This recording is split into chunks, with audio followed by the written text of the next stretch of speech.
Hey, salut à tous, c'est Kine58. Donc comme promis, on se retrouve pour faire la vidéo sur le roi des fantômes. Donc je vais vous présenter le mien qui est donc Evo 1, 140, débloqué, 6 sur 10 avec ressuscité 3 en écusson. Donc niveau stat, il a un petit peu plus de vie que le bélier qui en a 55 000 et il a moins d'attaque que le druide. Donc c'est pas franchement des stats vraiment super, c'est pas un tank. Niveau vitesse d'attaque, il attaque à 800, donc c'est vraiment rapide, et il se déplace à 350, ce qui est rapide. Il a une précision de 198, donc bon, c'est à peu près dans la normale des héros, en gros. Et par contre, vous pouvez voir, il a un taux d'esquive de 2500. Si je me trompe pas, normalement, c'est le seul héros qui a un taux comme ça avec le dompteur de bêtes. Donc en fait, ce taux d'esquive, ça sert à éviter les attaques, donc je vais vous montrer, ça met un miss en blanc. Je vous montrerai. Niveau écusson, donc le mien, il a Dieu de la guerre 2, pour justement faire plus de dégâts. Et il est gravé 85 avec artefact aucun. Donc je vais en mettre un. Pour qu'on voit bien. Là, je mets l'artefact pierre de foudre. Donc ça augmente le taux d'esquive. Et vu qu'il a déjà un taux d'esquive important, vous allez voir, ça va faire vraiment quelque chose de pas mal. Niveau talent, donc là je vais le mettre 10. Donc il inflige des dégâts équivalents à 170% d'attaque. Et il réduit son énergie par 42. Donc ça fait à peu près comme le bélier, mais que sur une seule cible. Donc forcément c'est moins bien. Ce héros, il a revitalisé niveau 5 d'office et une régénération d'énergie rapide. Donc le talent qu'il faut surtout pas lui mettre, c'est revitaliser, ça lui servira à rien. Moi, je conseillerais si vous avez du fou furieux, du dieu de la guerre ou du rempart. Donc voilà. Donc là, on peut le voir non Evo ou Evo. L'avantage de ce héros, c'est qu'il peut être acheté en fragments. Et très franchement, si vous comptez acheter un héros en fragment, achetez celui-là. Achetez surtout pas Sirenia, que pour un fragment de plus, le roi des fantômes est largement mieux. Donc là, on va tester avec le mien, donc qui est sur ma base. On va aller faire quelques raids, je vais vous montrer avec Duc, Cupine. Donc l'avantage de ce héros, c'est qu'il n'a pas de temps de récupération. Ce qui veut dire que lui, il lance son pouvoir à chaque fois qu'il attaque. Donc ça, c'est vraiment un côté très pratique. Donc attendez, je vais vous montrer. Donc là, vous voyez, hop, revite à 5. Bam, là, il a lancé.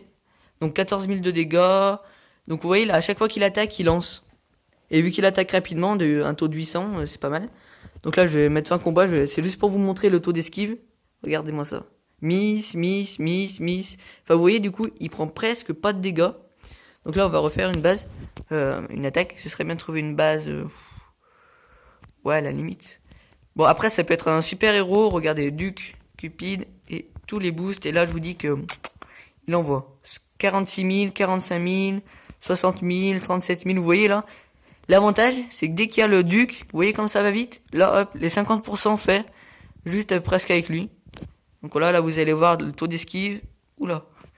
Donc voilà, après le taux d'esquive c'est une chance, donc ça apparaît pas à chaque fois. Ça apparaît quand même plutôt souvent. Donc voilà, moi je trouve que c'est un bon héros si vous en avez pas d'autres à avoir, on va dire. Je vous conseille pas vraiment de l'acheter si vous avez votre team, vos 6 héros principaux qui vont bien. Bon, c'est vrai qu'il est bien, mais franchement pas indispensable. Moi je l'ai vous, mais j'aurais peut-être pas dû. Non. Ouais, bon, pourquoi pas celui-là. Bon, il y a un démoniste, on va voir si... Bon, après, ouais, niveau vie, comme j'ai dit, voilà. Vous voyez, avec les tours, il est presque mort déjà, donc... Merci de ressusciter. Donc voilà, je vais vous le montrer en donjon, on va faire 2 tests. Donc une fois avec... bon, je vais faire celui-là, parce que vu sa vie, on va pas tenter le diable. Donc je vais faire une fois avec le duc et une fois sans le duc. Vous allez voir quand même la petite différence. Donc, je sais même pas où commencer. Hop, de loin. Donc là, vous voyez quand même le nombre de miss que ça met. Hop, vous voyez. Du coup, il perd pas trop de vie.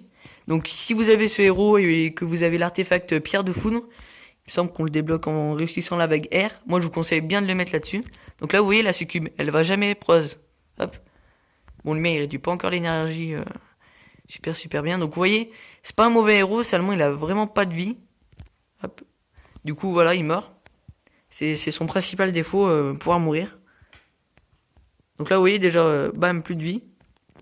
Par contre, là, c'est le cas, il a plus de vie. Par contre, si je mets le duc, enfin, il aura autant de vie, hein, bien sûr, mais ce sera quand même pas pareil. Déjà, il va aller plus vite. Donc bon, ça, c'est le donjon que tous les héros passent.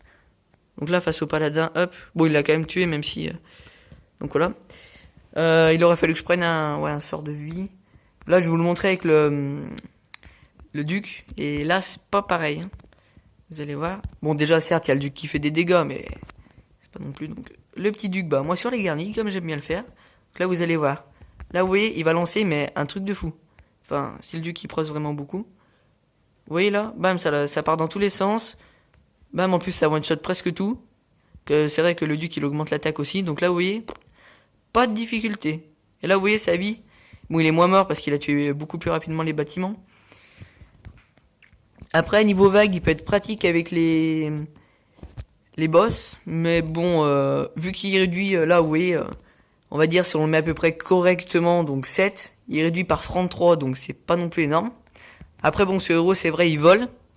Puis ouais, il vole, il attaque de loin, donc voilà, ça reste quand même un bon héros. C'est sûr que niveau, comparé à Sirenio, il n'y a pas photo. Donc là, hop, on va tester vite fait. Là, je vais juste mettre le duc, tiens, et le roi des fantômes. Ah mince. D'ailleurs, ouais, maintenant, j'avais pas dit ça dans la mise à jour, mais ça affiche les étoiles. Donc, quelles étoiles ils sont, s'ils sont débloqués ou pas. Donc là, ouais, oui, largement. Après, ouais, je trouve qu'il peut être pratique aussi en champ de bataille. Donc là, je peux pas vous montrer, j'ai déjà fait le mien. Mais imaginons, vous tombez, vous mettez lui. Il y a une team bélier Vita 5. Imaginons, là, bon, faudrait être chanceux. Il prose, très bien. Il prose sur le bélier.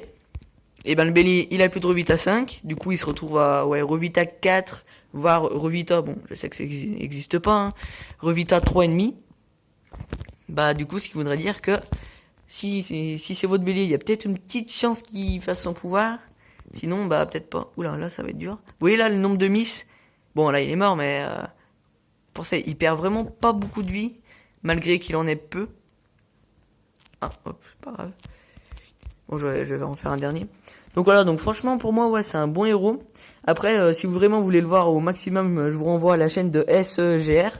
Donc c'est un S, un G et un R, tout en majuscule. Que lui, il l'a monté 200. Donc ouais, c'est vraiment pas mal. Donc j'essaierai de vous mettre une image à la fin, là, je pense que je vais vous en mettre une. Donc il l'a monté 200, et là, par contre, les dégâts, il avait un rempart 5, si je me trompe pas. Donc mettez-lui un dieu de la guerre 8, et là, je pense que ouais, il peut vraiment être pas mal. Bon, après, franchement, c'est pas indispensable non plus, ce héros. Enfin bon, c'est tout ce que j'avais à dire sur lui. Allez, salut!